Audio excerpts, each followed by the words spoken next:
Welcome to the third episode of Wicked Problems, the climate tech podcast that, based on last week's election result in the UK, looks more likely than a lot of Conservative MPs to be around this time next year. I'm Richard Delevan. This bonus episode is really a companion to our interview with Jim Mann, the CEO of carbon removal company Undo.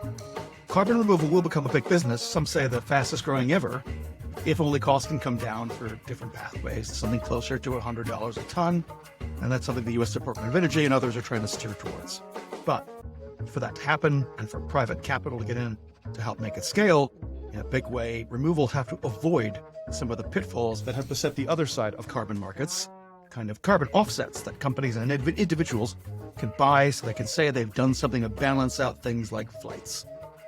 We're a couple of years away from the 2026 World Cup, which, because it's spread across stadiums from Mexico City to 2,500 miles away in Vancouver in Canada, is expected to produce as much CO2 as Fiji for a year. But over the last year, we've seen offsets take a hammering.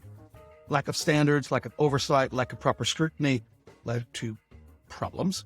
Something comedian John Oliver took by the scruff of the neck in an episode of his HBO show last year. Let's have a listen.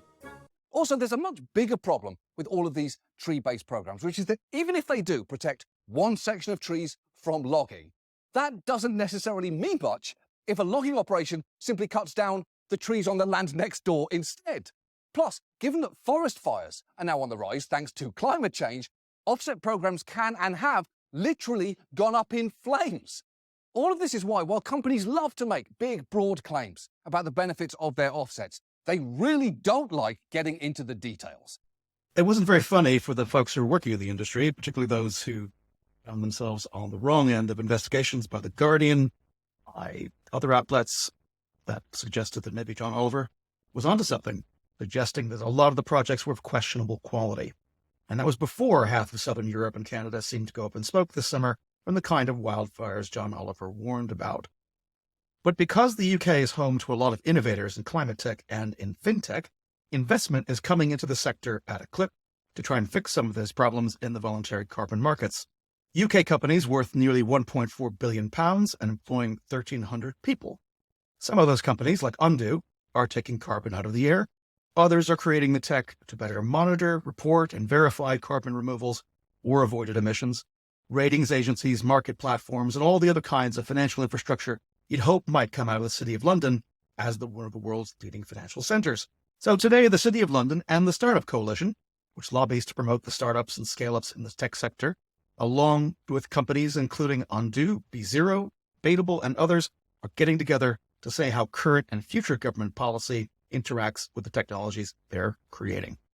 So are carbon markets a necessary way for us to be able to get to net zero, or are they just hot air? We spoke just after the party conferences with two of the people who helped put together this Carbon Markets Innovation Forum that launched today. And of course, we're back with my rockstar sustainability geek co-host, Claire Brady. Claire, welcome back. Thanks. Great to be back. It's almost like you never left. This conversation that we have teed up, I think is really interesting, Claire. And we've got Charlie Mercer, who's one of the leaders in the space of advocating for climate tech at the Startup Coaltion. And as well as that, the CEO of Abatable, which is kind of a brokerage intelligence platform, helping to match up corporates with projects that are involving carbon credits, both in nature-based and other types of solutions. And we get their views about how that's changing. Any views on kind of carbon markets in general? It's been a pretty difficult time for the last year, as a lot of these projects have come under increasing scrutiny. What's your take? Oh, that's a good one. It's a good moral dilemma to get into, carbon markets or not to carbon market. If we can find a way that we can better understand, is a project really drawing down carbon? Is it really additional? Is it really something new that wouldn't happen otherwise? And we can actually genuinely get money into that and measure it and monitor it and have the data that we need so that we can understand the impact of that work, then that's got to be a good thing. Now, if a company is doing that only, if that's their only strategy, then that's the wrong corporate strategy, because absolutely their strategy has to have both prongs, the reduce at source, like how do they actually get as close to zero as possible?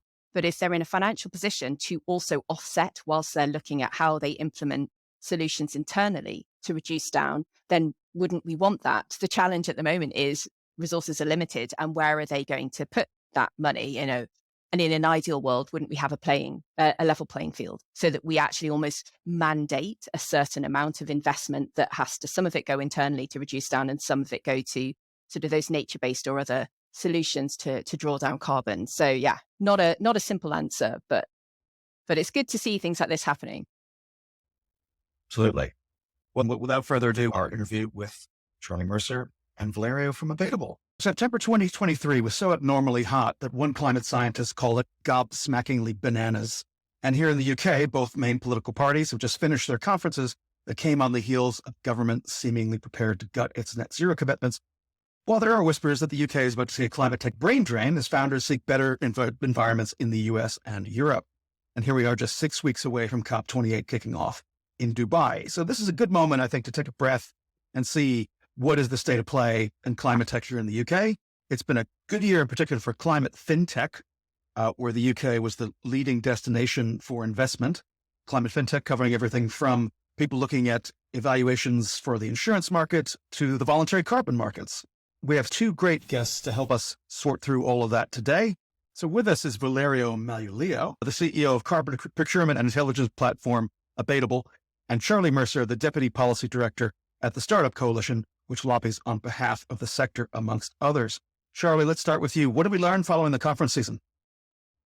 Thank you for having me, Richard. I think we've learned that innovation technology will be at the heart of both parties' agendas going into next year's election, but that climate change will maybe have a different flavor. I think that's probably a very diplomatic way of saying it. I think we've also learned that Labour are feeling more optimistic than the Conservatives about next year, if ever we needed that to be reaffirmed. Rishi's announcements, we've had countless conversations with innovators, investors in the space over the last 2 weeks. Rishi's announcement was a political announcement. It wasn't a policy announcement. And actually, consequently, while mood music sets the tone for investment, it cannot be understated how significant it is, and indeed the consequences for regulation, policy, roadmaps for the work in the civil service, outside of a selection of technologies that absolutely were well publicized in the press and were impacted and pushed back by a few years. In terms of the policy detail from the Labour Party, we have little more, but that's understandable because we are 12 months away from an election. There was some announcement around a national wealth fund that Rachel Reeves is looking into. And I think that's more towards infrastructure and investment across the board, where rather than specifically looking into to climate innovation, but it will certainly feature. And also Peter Carl in the first speech as a shadow digital secretary, the first ever shadow digital secretary to speak at Labour conference, he spoke about extending R&D timelines to 10 years for UKRI funding, which I think maybe that's a little bit of a teaser for the fact it's going to be a big part of Keir Starmer's agenda, and that will feed into how they support with investment priorities as well. So to come to you next, Valerio, what were you looking for, and did you hear it? First of all, thank you so much for having me as well. Great to be here with Charlie as well. But I think as a founder, obviously I look at these sort of things with a different lens, right? Which is, if I put together a 5 to 10 year business plan, how credible that is, and will it be supported or will it be brought down by regulation, right? And so those are some of the sort of external risks and factors that I need to take into account. And, none of what was discussed last week and in the prior week have any meaningful impact on my business, on my industry in the next 12 to 24 months. Let's just be very clear, right? So for me, it's really building capacity and understanding what the future outlook is for our particular space and climate more broadly. I think when you're looking at the state of play within the voluntary carbon markets, which is effectively looking at organizations that are voluntarily setting net zero targets for their climate strategy and sustainability strategies, and using carbon credit as a way to get there partially. The state of play is the market that has seen an incredible amount of growth in a very short period of time. We're talking really like 3-4x just since the COP in Glasgow. And so it was a market that was unprepared for that level of growth. It was a market that was unprepared for that level of scrutiny. And so right now what we have is quite rightly so, a lot of eyes on it, questioning some of the fundamentals of the market, whether the sort of infrastructure is ready to cope with that many organizations coming to market. And so what I'm really looking for in this type of activities that we do and the type of conversations that we have with governments across the world, not just in the UK, is to what extent does the government believe in the carbon market as an efficient solution to help us deliver on the Paris Agreement and so on our net zero world pretty soon? And what solutions and what incentives can they put in place for that market to thrive? And, research has shown that the voluntary carbon market can help halve the cost of reaching the Paris Agreement. That is massive. That is something that any government should really, be paying attention to and investing actively into. So one of the challenges that we have is by 2030 to stay on a 1.5 degree track, we have to reduce emissions by 45% between now and the end of the decade. As you say, we've experienced a lot of growth in the voluntary carbon market, but the scrutiny that it's been subject to, The Guardian in particular, has involved several investigations. Does that actually create an opportunity for companies like yours that are actually trying to create better standards that get them the kind of credibility that they need? It's without wanting to take advantage of sort of this negative situation, it certainly has created an opportunity for a new wave of solution providers, of infrastructure providers who can better represent the type of integrity and transparency that the market is expecting and is demanding for something like this, right? So I think there is an opportunity there. I would say all the recent scrutiny has highlighted some fundamental challenges with how carbon projects have been allowed to issue carbon credits and be retired. And we're not ones to shy away from those criticisms. And we've been publishing our own research as well about it. And we advise and educate our customers as well about how to spot some of these situations before it hits their own portfolios and their own sustainability reports, right? Or before they get splattered all over the Guardian. But in reality, there is a fundamental need to scale these solutions, to invest in these solutions. And it's driven by two main challenges we face when reaching, as you said, keeping it below 1.5 degrees by 2030, 2035. Number one, there is a number of activities, particularly industrial activities and manufacturing activities, for which the abatement cost is too high today, right? There are certain things that we just have no idea how we were going to bring down the emissions from those activities at a reasonable cost. We're talking sub 1,000 pounds per ton, roughly, right? So that's number one. So there's some activities that we just simply cannot decarbonize as fast as we need to. Number two, there's the sort of this cost of time when we're talking about carbon, right? The longer we wait to take action, the longer we wait to decarbonize and reduce emissions and compensate for some of the emissions that we have at the moment, the harder it will be to get there. And that's because of the compounding effects of CO2 in the atmosphere. And so those two really create this like magic opportunity right now to take advantage of quite an interesting, let's call it almost financial instrument, but not necessarily financial instrument, but an instrument, a tool that can finally put a price on a liability like carbon, which historically we've not been able to value. And we can talk for hours about whether the current price is correct and any adjustments and market adjustments that need to happen. But fundamentally, that's at the core of it, is we're pricing a liability we've never been able to price before. We should take advantage of that. And that's what we're here to do. Right. Charlie, California just passed its intention to require companies that do business in California above a certain revenue to report their Scope 1 and Scope 2 emissions. And there's still talk of the SEC in America doing something similar. So will we see, do you think, a new wave of regulation kind of driving this measurement, thus leading to this expansion of the necessity for carbon markets going forward? And should we be advocating for that regulation to happen faster? What's your view? Yeah, so I think you're right, and we're certainly seeing in the UK we have world leading regulator in the FCA that is really thinking about the stuff meaningfully. I also think that it's necessary because the way that we as an organisation conceive of the carbon markets is the end to end demand and supply of a carbon credit, and ultimately people being able to quantify what their demand should be before they even work out what proportion of their emissions they wish to offset, reduce, etc.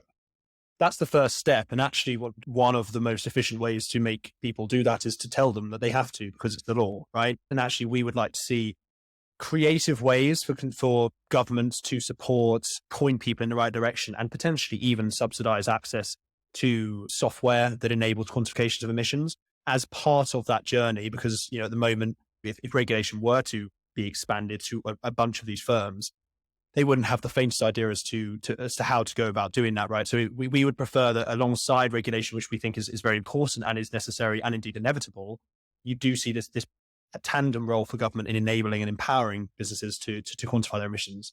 I think just to maybe pick up as well off the back of what Valerio was saying in terms of the challenge that we have here, and to tie in as to why the Startup Coalition is thinking about this. And that's because there is a constant challenge that we exist to hopefully solve.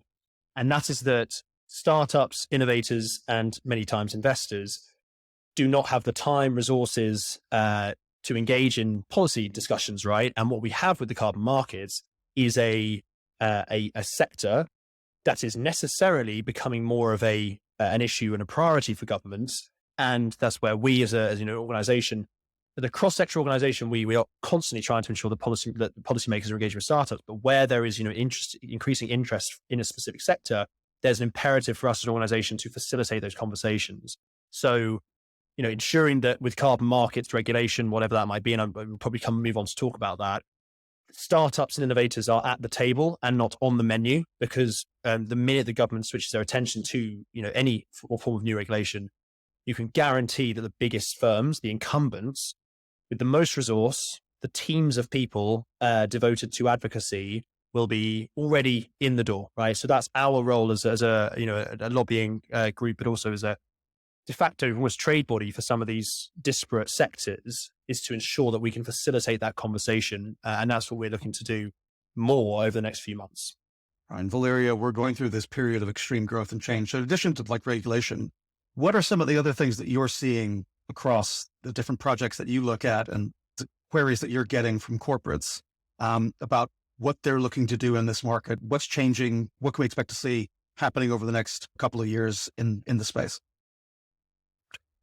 I think, to be honest, quite a lot of clarity around how corporates should be really looking to invest in this market. I think the 2023 has been a particularly tough year in that sense, where many different industry body, independent organizations, and in some cases even for-profit incumbents, have defined in their own individual way what a corporate can do with carbon credits and what they can claim with carbon credits and the type of projects it should be investing, who defines quality. There's now so many different initiatives around that.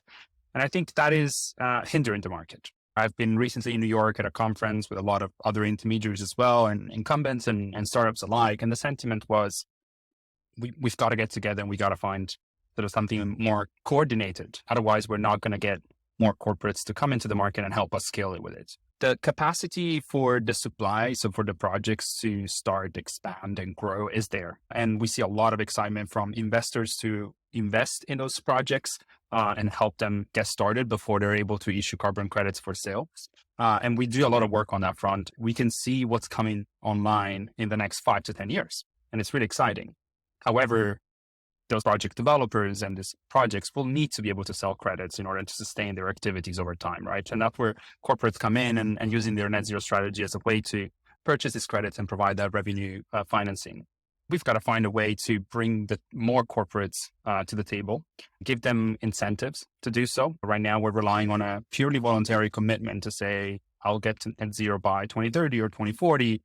I'll use a proportion of carbon credits to get there. And so better guidelines. I think it may not be necessarily regulation, although that would help greatly, I would say, but some form of government support and public support for the voluntary carbon market as a mechanism to get to net zero, I think will go a long way.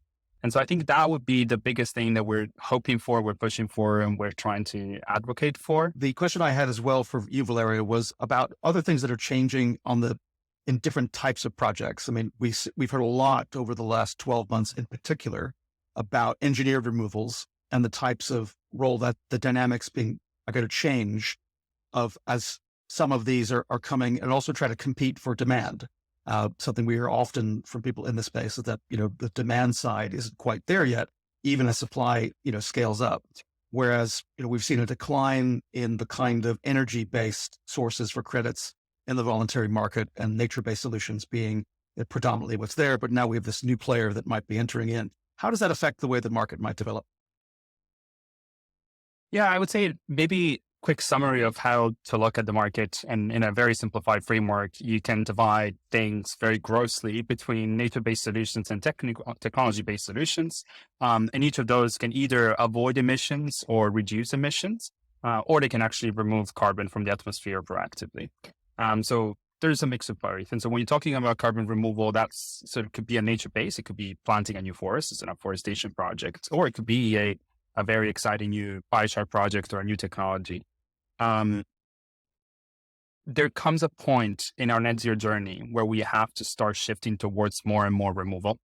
That's going to be inevitable because we're going to have to take the water out of the bathtub. And so just to borrow the Bill Gates analogy in his book.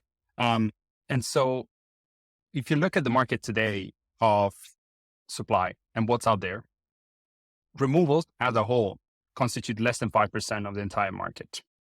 And when you're looking specifically at technology removals, that's an even smaller portion of the market. And so I think the argument of they're competing for demand, I don't think it's really there. I think it's more of a perception, because what we are seeing is a lot of very vocal organizations that are deciding to contribute quite large sums of money to fund a lot of novel technologies to get out of the R&D stage and into commercialization and then scale up. And so those things are very visible, and it almost seems like that's what's dominating the market. But in reality, it's still quite a niche market. And there's an argument to be made there that while these solutions are still in R&D phase and still early stages, that the carbon market may not necessarily be the right funding mechanism, right? It should be government grants, it should be tax rebates like we're seeing with the IRA. And so these are some of the things that we are advocating. So I would say there is a much, much stronger focus, regardless of the type of solution, on how do we get the most accurate information and estimation around what these projects are doing and the impact they're having. So this is what a lot of people call MRV, which is just a fancy word for saying, how do we measure how much CO2 has gone in and out of the project, right?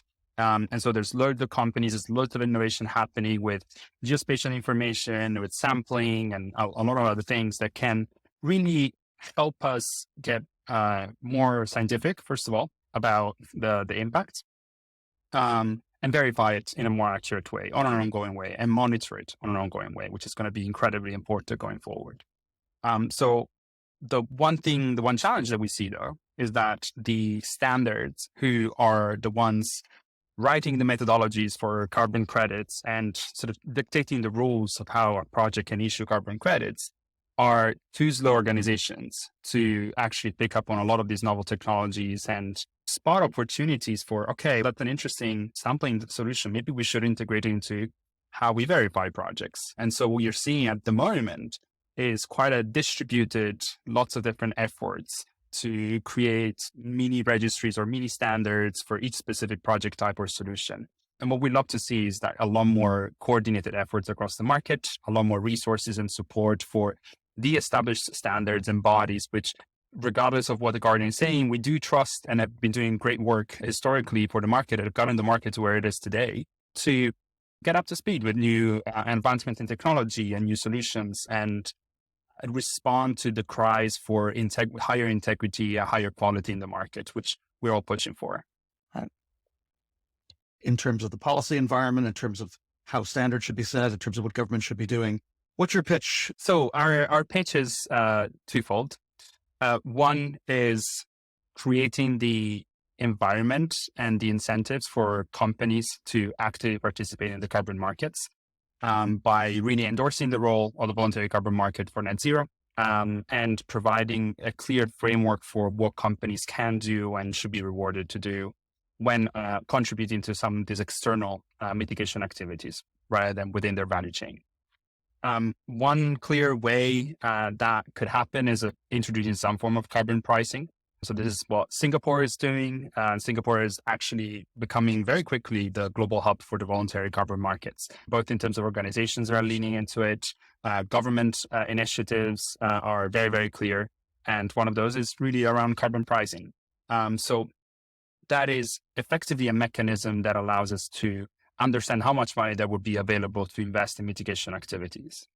And the UK has a very well-functioning compliance market. It's a sort of emission trading scheme, right? And we're seeing a growing trend of a lot of emission trading schemes globally that are starting to allow voluntary credits and this type of mitigation financing into the compliance market. And that is that impetus that could really help scale the market to where it needs to go.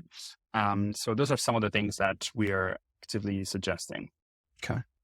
And Charlie, from the point of view of the Startup Coalition, what are some of the other things that you're working on at the moment to help try to nudge the framework in that direction? Yeah, for sure. So I think one of the first things that we do is we like to shout loudly about the opportunity of these sectors, right? Because fundamentally, this isn't something that isn't already happening right now. And there is, we've got some data coming out on broader climate tech trends and data later on this year that has kind of the carbon market valued at about, this is just UK-based carbon market startups valued at about 1.5 billion. They've raised 650 million over the last 13 years. They employ 1,300 people. And this is before they've added value to the economy, right? This is just VC funds going into them and the associated valuations. Now, beyond that, I think the second piece, once we have celebrated and advertised the value of any given sector, is grounding what we're going to then do in the realities of how policymakers are currently thinking about that area.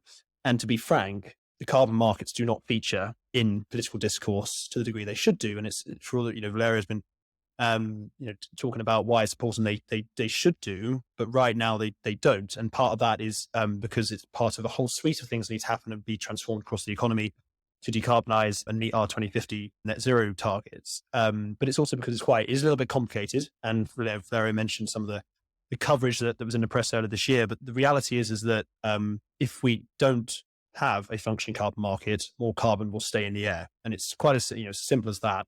But then there's a level deeper that we will then be working with policymakers over the next 6 months on ahead of the election to upskill them to understand, right, what's the difference between the voluntary market and the emissions trading scheme, which is seemingly very different, but actually intersects with it. And we do have a carbon price for very specific emissions that are covered by the UK emissions trading scheme. How could that start to interact with the voluntary carbon market? So specific policies, that's the sort of thing we want to talk about, right? Is once we've done that upskilling, how do these two markets interact? Is it necessary? Is it appropriate?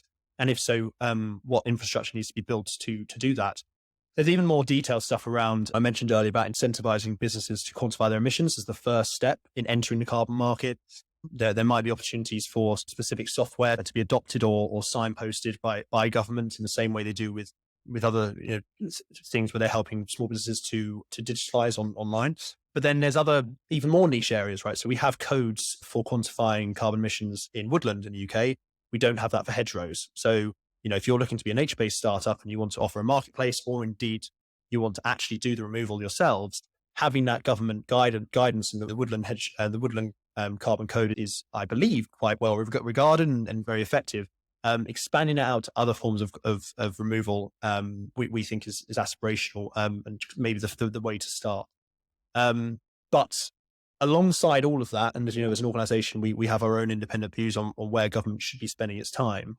Our core function is to ensure that we bring startups to the table, right? And we're going to be launching, I believe when this comes out, will have launched, but the Carbon Markets Innovation Forum, of which Valerio and Abatabel will be a founding member of our steering committee, which is going to feature 12 organizations, probably 12 plus, actually. We're going to add in a few more of the leading carbon market startups across the world. So it's not just UK-based startups, but we're bringing together a bunch of the household names who we'll be talking about over the next few weeks to come together and help strategically guide this Carbon Markets Innovation Forum, which the core function of which will be to act as a convening forum for any startup around the world engaged in carbon markets as regulators start to turn their attention towards them, and specifically, again, in the spirit of where our expertise lies, as the UK government starts to pivot towards carbon markets, we want to ensure that we facilitate that conversation through the Carbon Markets Innovation Forum, starting with the voluntary carbon markets consultation that we believe is coming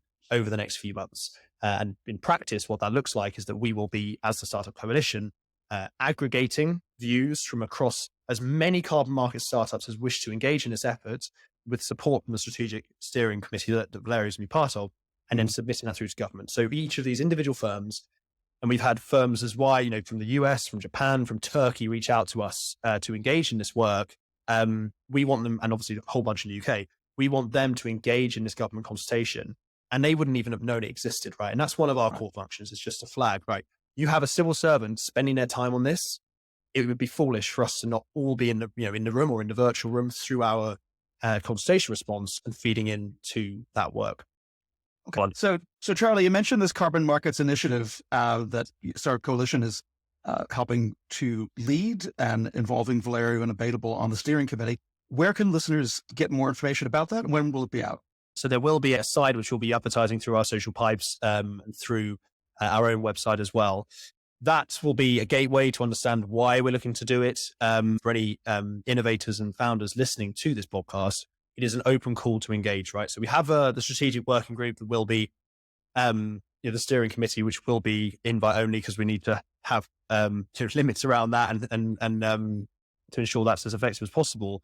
But the broader Carbon Markets Innovation Forum, which will be meeting when we have the consultation from government, which will land at some point later this year, will be open to any startup that is active in the carbon market space, wherever you are in the world.